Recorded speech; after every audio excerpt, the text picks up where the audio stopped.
Good morning all students. देखिए, आपको heart के बारे में बताना था। जो रक्त परिवहन तंत्र आपको बताया गया था, तो उसमें आपको ब्लड के बारे में बताया गया है। रक्त परिवहन तंत्र के अंतर्गत 3 चीज़ें बताई गई हैं।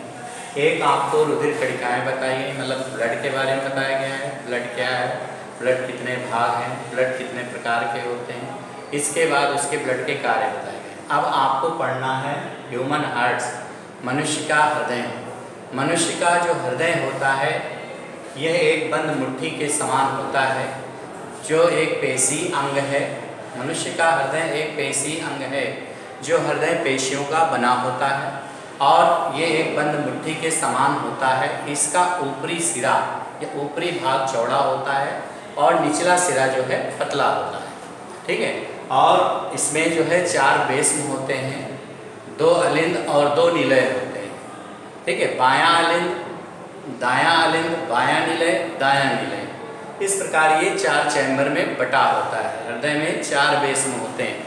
हृदय के चारों ओर दोहरी झिल्ली होती है, जिसे पेरिकार्डियम कहते हैं। उस झिल्ली के अंदर एक द्रव भरा होता है, जिसे हृदयावर्णी द्रव कहते हैं, जो किससे बचाता है? बाहरी आघातों से।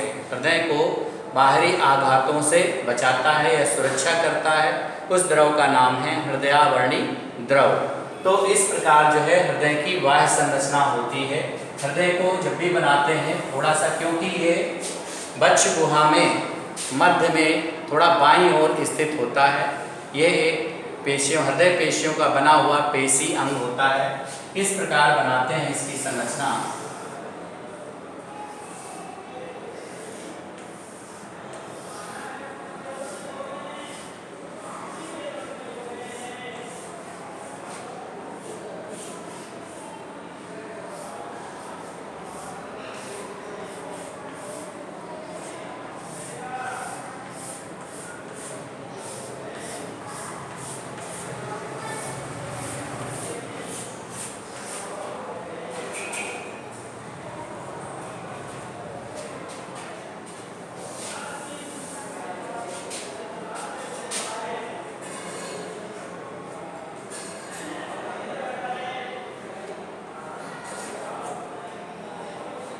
इस प्रकार ये हृदय एक बंद मुट्ठी के समान होता है, जिसका ऊपरी सिरा, ये ऊपरी भाग चौड़ा होता है, निचला सिरा जो है नुकीला होता है, कुंद होता है। ठीक है। और इसमें जो है 4 बेस्म होते हैं। बायां अलिंद, ये आधा आप पार्ट्स कर दोगे इससे, तो ये आपका बायां अलिंद है, ये बायां निलय है,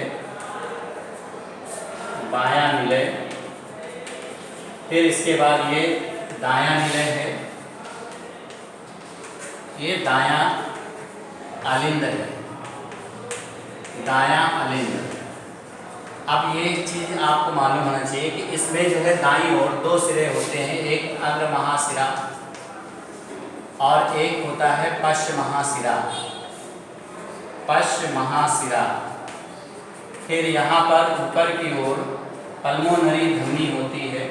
पल्मोनरी धमनी का मतलब, पल्मोनरी का मतलब फुफ्फुस, यानी फेफड़ों पर ले जाने वाली धमनी को पल्मोनरी धमनी कहते हैं, जिसमें अशुद्ध रक्त जो है फेफड़ों पर पहुंचता है। इसके बाद होती है पल्मोनरी सिरा।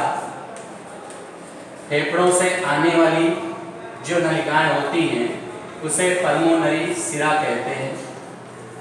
फिर इसके बाद एक होती है पृष्ठ महाधमनी। पृष्ठ महाधमनी। इस प्रकार ये आपको हार्ट की संरचना भी बनानी है, हृदय का नामांकित चित्र। ठीक है। तो आपको यहाँ पर बताया गया कि हृदय एक पेशी अंग है, जो हृदय पेशियों का बना होता है। हृदय एक बंद मुट्ठी के समान होता है, जिसका ऊपरी भाग चौड़ा तथा निचला भाग नुकीला होता है। हृदय में 4 बेस्म होते हैं, 2 अलिंद, 2 निलय, जिनमें से 2 अलिंद, एक होता है बायां अलिंद और एक दायां अलिंद। इसी तरह निलय 2 होते हैं, 2 निलय, एक बायां निलय और एक दायां निलय। इसमें जो है हृदय के 4 चैम्बर होते हैं। और इसके बाद जो शुद्ध रक्त होता है, क्योंकि जो बायां भाग होता है, ये क्योंकि हृदय के मतलब बच्च गुहा, जो आपका ये बच्च गुहा कैविटी है, तो यहाँ पर जो बाईं ओर थोड़ा सा स्थित होता है, मध्य से बाईं ओर। ठीक है। इसमें जो है जो शुद्ध रक्त को लाती, क्योंकि आपको मालूम है कि रक्त जो है फेफड़ों में शुद्ध होता है। तो फेफड़े से रक्त, शुद्ध रक्त फेफड़े से सबसे पहले पल्मोनरी सिरा द्वारा बाएं अलिंद पर आएगा, फिर बाएं नीले पर जाएगा, फिर पृष्ठ महाधमनी द्वारा पूरे शरीर पर चला जाता है। फिर पूरे शरीर का जितना भी अशुद्ध रक्त है वो अग्र और पश्च महाशिराओं से कहाँ पर एकत्र होता है? दाएं अलिंद में एकत्र हो जाता है। दाएं अलिंद में क्योंकि क्या जुड़ी होती है? पल्मोनरी धमनी जुड़ी होती है, जो रक्त नलिकाओं को, रक्त को, अशुद्ध रक्त को कहाँ ले जाती है? फेफड़ों पर। अशुद्ध रक्त को फेफड़ों पर ले जाती है पल्मोनरी धमनी। अब फेफड़ों से जो शुद्ध रक्त को लाती है उसे पल्मोनरी सिरा कहते हैं, क्योंकि आपको बताया गया है कि ब्लड के बारे में, हृदय के बारे में, इसके बाद धमनी और सिराओं के बारे में। धमनी क्या होती है? मोटी होती है। सिराएं क्या होती है? पतली होती है। धमनी का जो है शुद्ध रक्त बहता है, सिराओं में अशुद्ध रक्त बहता है। लेकिन पल्मोनरी धमनी में अशुद्ध रक्त बहता है, पल्मोनरी सिरा में शुद्ध रक्त बहता है। धमनी में शुद्ध होता है लेकिन पल्मोनरी धमनी में अशुद्ध रक्त होता है। इसी तरह सिराओं में अशुद्ध रक्त होता है लेकिन पल्मोनरी सिरा में शुद्ध रक्त होता है, क्योंकि जो शुद्ध रक्त है फेफड़ों से आता है, इसलिए पल्मोनरी शब्द आगे जुड़ा हुआ है, क्योंकि फेफड़ों से आने वाली नलिका है।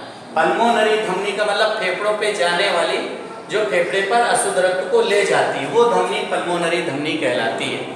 इस प्रकार क्योंकि हृदय के चारों ओर दोहरी झिल्ली का बना एक आवरण होता है जिसे पेरिकार्डियम कहते हैं, इसके अंदर एक द्रव भरा होता है दोनों झिल्लियों के बीच में, जिसे हृदयावरणी द्रव कहते हैं, जो हृदय को बाहरी आघातों से सुरक्षा करता है। फिर इस प्रकार, क्योंकि आपको मालूम है मनुष्य का हृदय जो है एक बार मतलब 1 मिनट में 72 बार धड़कता है।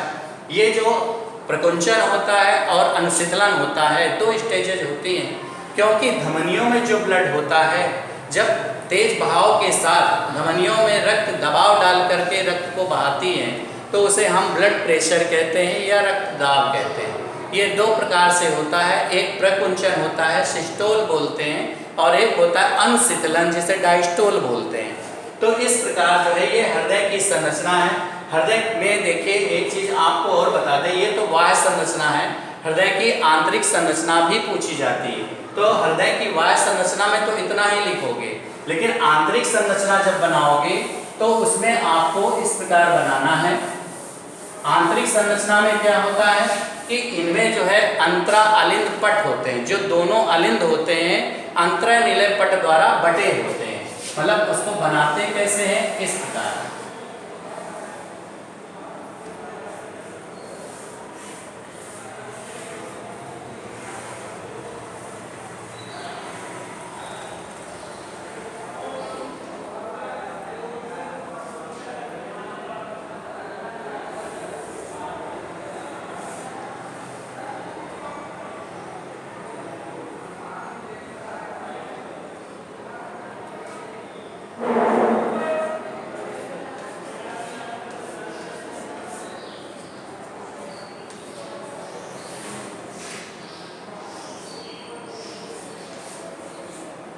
ये आंतरिक संरचना का फिगर है बेटा। देखिए यहाँ पर देखिए समझाया गया कि ये जो ब्लड है जो है आंतरिक संरचना में जो अलिंद और निलय, अलिंद बाईं ओर और जो है बायां अलिंद इधर की ओर होता है, दायां और अलिंद इधर की ओर। ये जो अलिंद हैं दोनों अलिंद ये अंतरा निलय पट द्वारा बटे होते हैं।